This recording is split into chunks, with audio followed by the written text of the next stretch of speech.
할렐루야. 네, 박수를.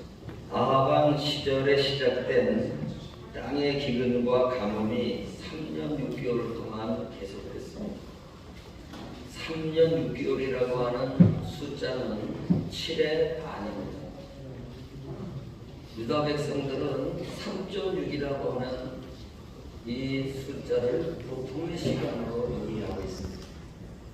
그러니까 가뭄이 3년 6개월 동안 계속했다는 것은 너무 고통스러웠다. 견디기 힘든 환난이었다. 그래서 계시록에도 7년 환난을 얘기할 때 3.6, 3.6으로 나누어서 이 환난이 고통의 날이다 하는 것을 의미하는 겁니다. 얼마나 힘들었느냐. 왕 자신도 가뭄 앞에서 속수무책이었기 때문에 자기 목처지를 찾기 위해서 신하를 보내가지고 온 골짜기를 두고 다니며 비 한 방울도 내리지 않고 이슬 한 방울도 없었다 그랬어요. 사실 유다 백성들은 이슬 때문에 사는 거거든요.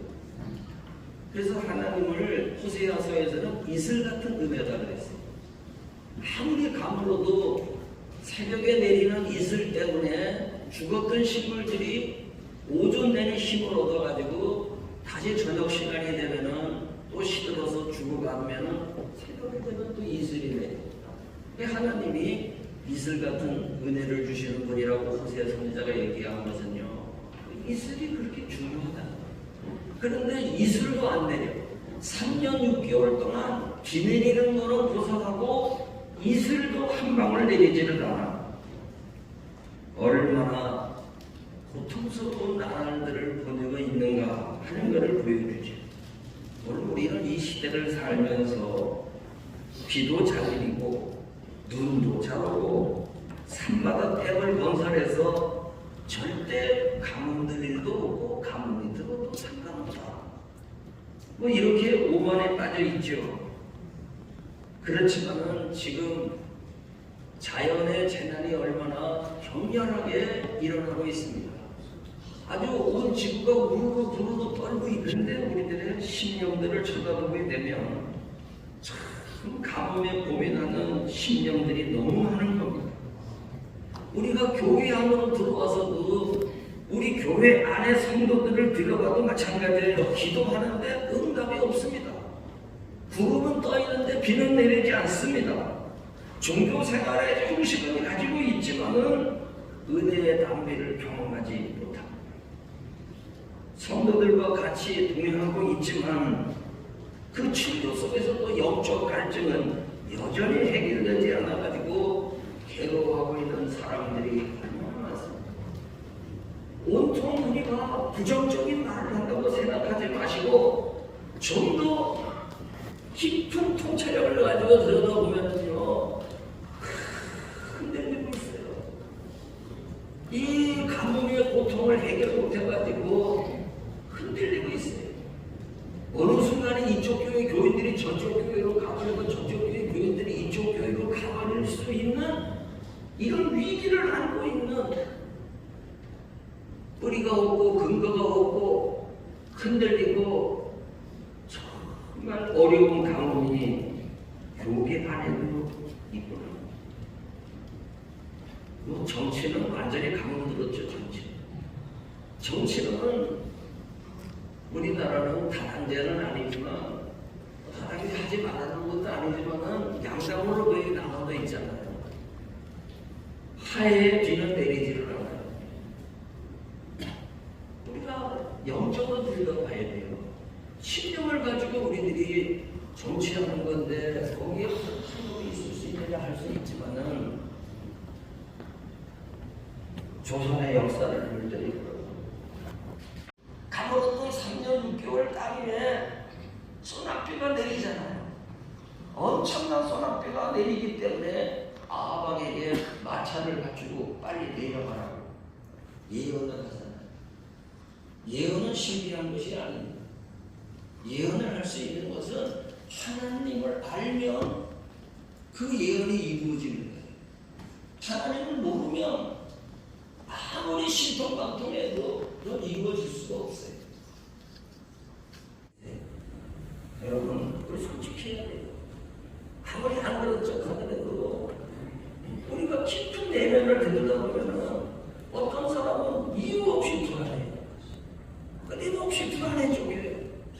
그에게 하나님 해주시는 살금이라는 소낙비가 내려진다면 아마도 어느 순간에 단잠을 자게 될 겁니다.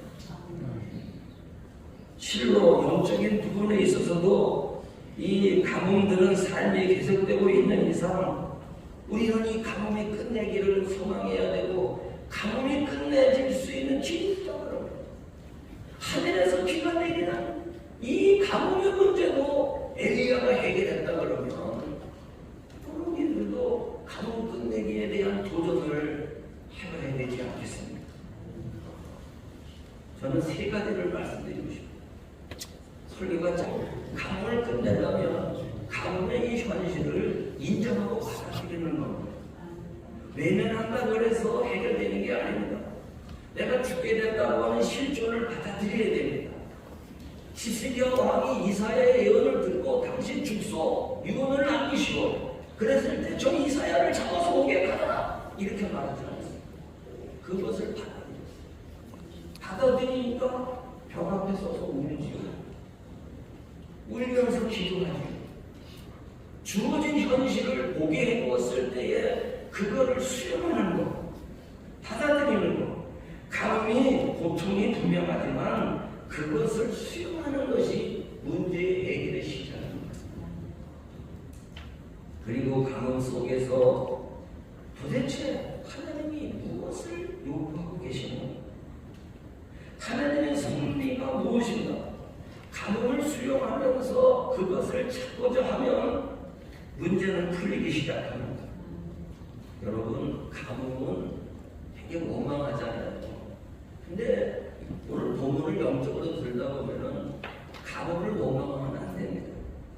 열왕기서 17장 1절을 11절을 가서 보면 무슨 내용이 있나 하면요, 이 17장의 말씀을 보면은 주의 말씀대로 움직이는 엘리야가 나오는데 이 가뭄이 엘리야의 말 한마디로 시작됐어요.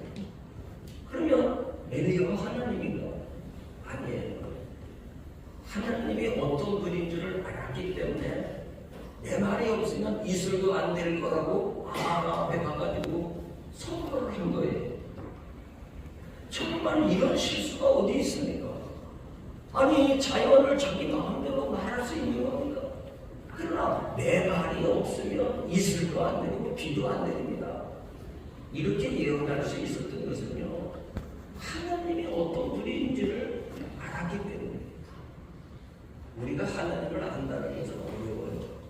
그러나 하나님을 아는 것만큼 역사가 일어나요. 하나님을 아는 것만큼 우리는 능력을 드러낼 수 있어요.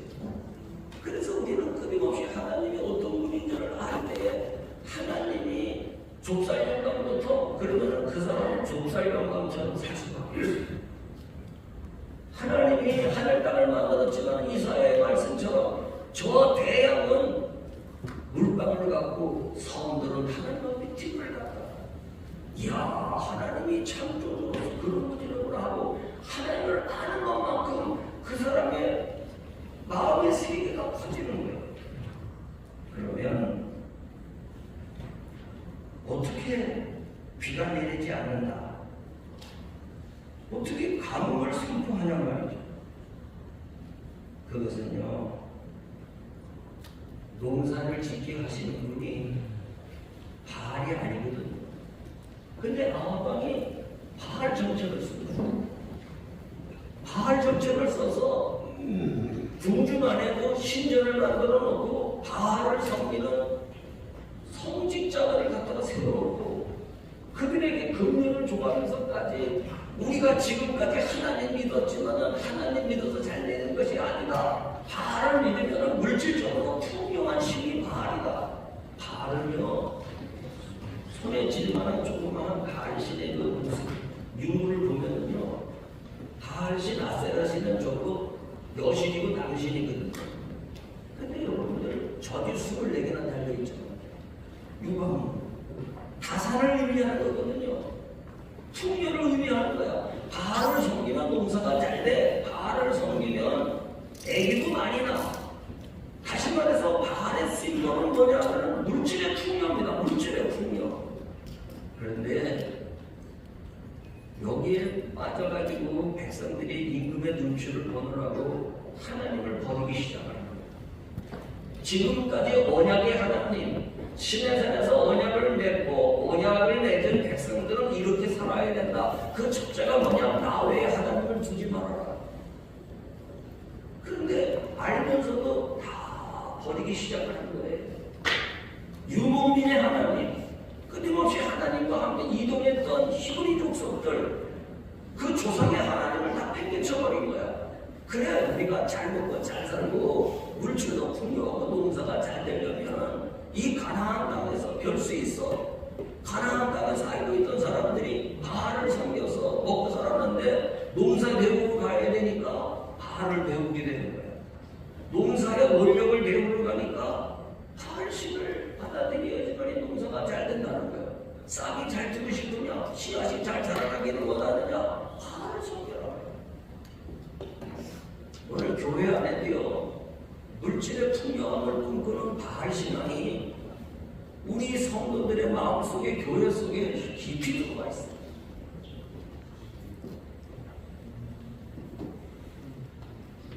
교회도 가뭄이 계속돼요. 그러면 교회가 가뭄 들은 거죠. 세상도 가뭄 들었지만 그래서 이 땅에도 가뭄이 온 겁니다. 하나님이 그래서 엘리야의 말을 듣고 하늘문을 닫아버렸어요. 자, 가뭄은 계속됐어요. 하늘을 열어주시면 바알의 비를 준다고 믿고 있는 이 사람들한테 하나님이 비를 주시면 영원히 바알에게 갈 겁니다. 하나님의 엘리야의 그 말을 듣고 그때부터 하늘문을 닫았어요. 따라하세요. 이게 사랑이다. 이게 사랑이다. 확신이 없으니까 못 따라하시는 거예요.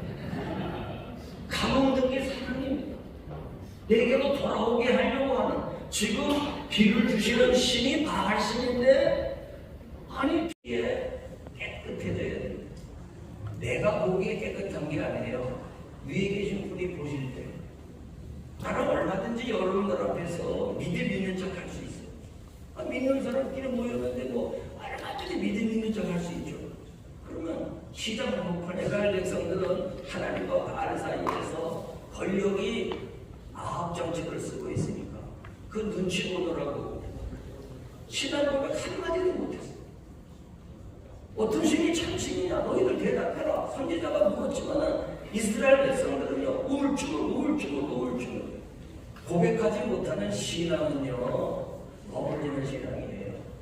자전거가 페달을 밟아서 계속 밟아줘야 앞으로 가지, 멈춰있는 것은 넘어지게 돼 있어요. 고백하지 못하는 신앙은 결국은 넘어지는 신앙이에요. 지금 계속해서 넘어지고 있단 말이에요, 이 이스라엘 백성들이. 자, 이제 분명하게 알아야 돼요.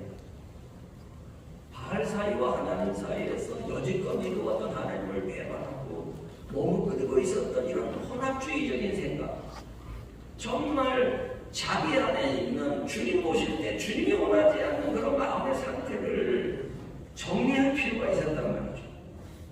그래서 엘리야가 갈멜산 꼭대기 올라가가지고 하나님께서 그 우상단지 섬기는 바알 선지자들 다 불러모아라. 그래서 850명을 불러놓고 홀로 단신으로 맞짱을 뜨는 거예요. 공무원시험 100대1 아무것도 아니고 850명을 불러놓고 목숨을 각오하고 갈멜산에 올라가서 어떤 하나님이 진짜 하나님이냐 하는 것을 보여주는 응답의 게임을 하는 거예요. 그래서 결국은요, 엘리야 엘리야가 승리했죠.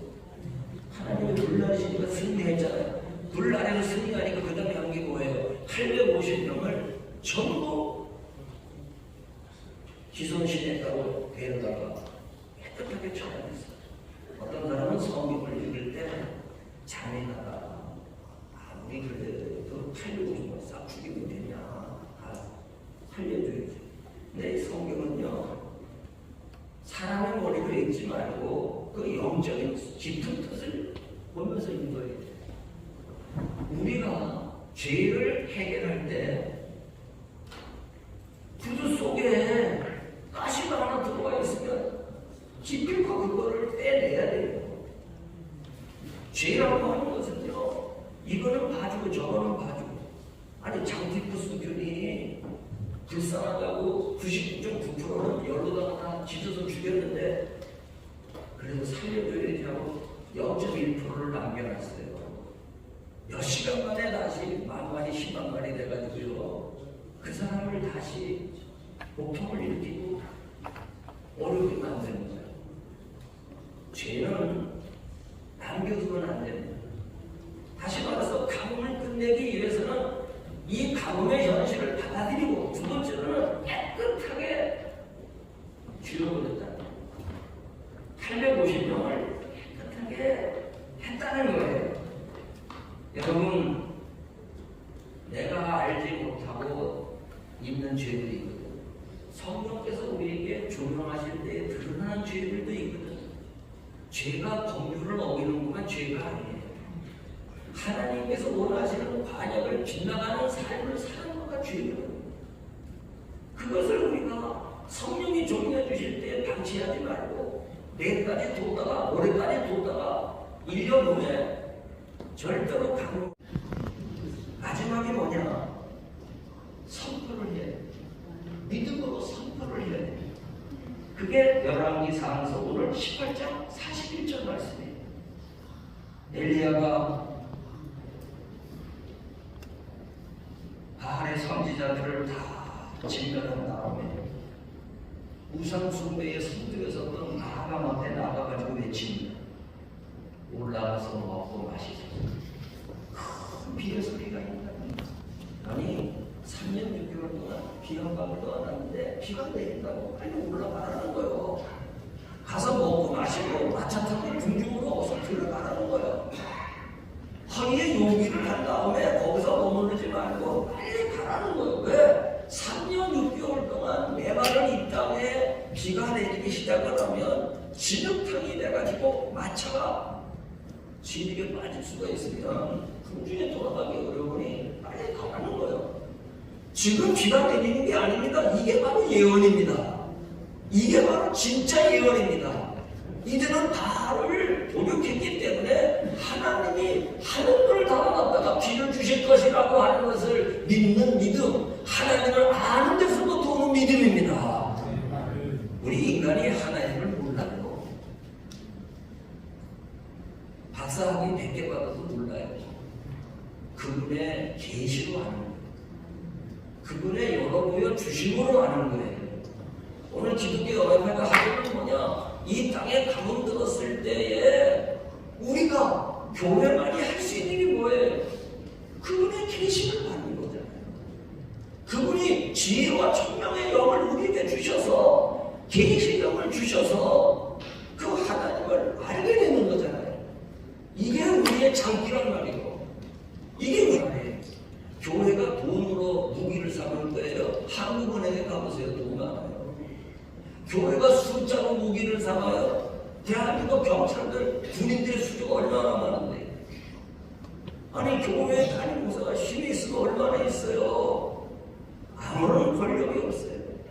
그러면 교회가 가지고 있는 힘이 뭡니까? 기도의 힘입니다. 하나님을 움직이는 기도의 힘입니다. 계시를 받을 수 있고 응답을 받을 수 있고 안 되는 걸 되게 할 수 있는 기적을 일으킬 수 있는 기도의 힘입니다. 알았으면 우리가 기도하는 일을 해야 될 거 아니에요.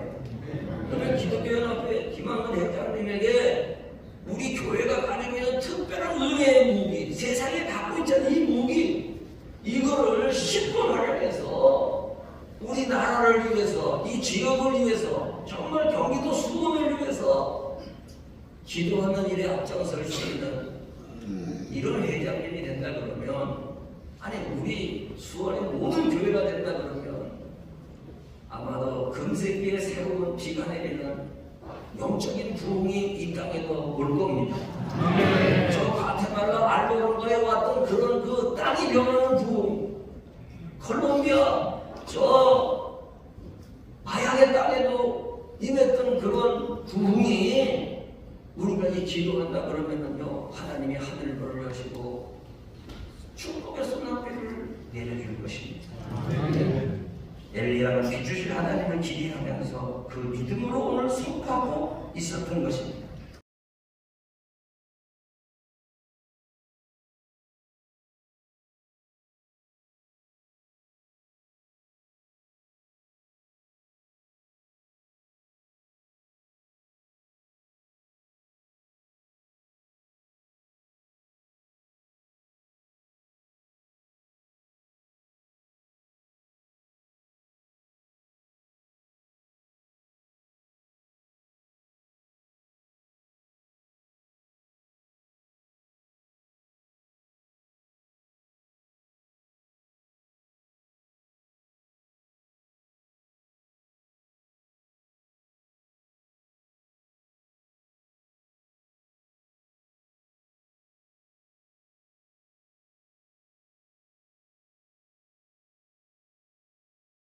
여호와는 너에게 복을 주시기를 원하며 너를 지키시기를 원하시며 여호와는 그 얼굴을 너를 향하여 들으사 은혜와 평강 주시기 원하노라.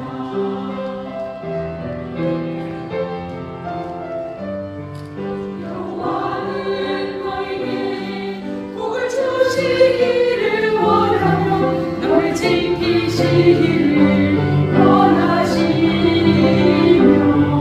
여호와는 그 얼굴을 존귀하게 여기시는 하나님이여. 내 삶 속에서 이 약속을 신실하게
교회의 머리가 되시는 우리 주 예수 그리스도의 은혜와 하나님 아버지의 만극하신 사랑하시고 보혜사 성령의 인도 내주 교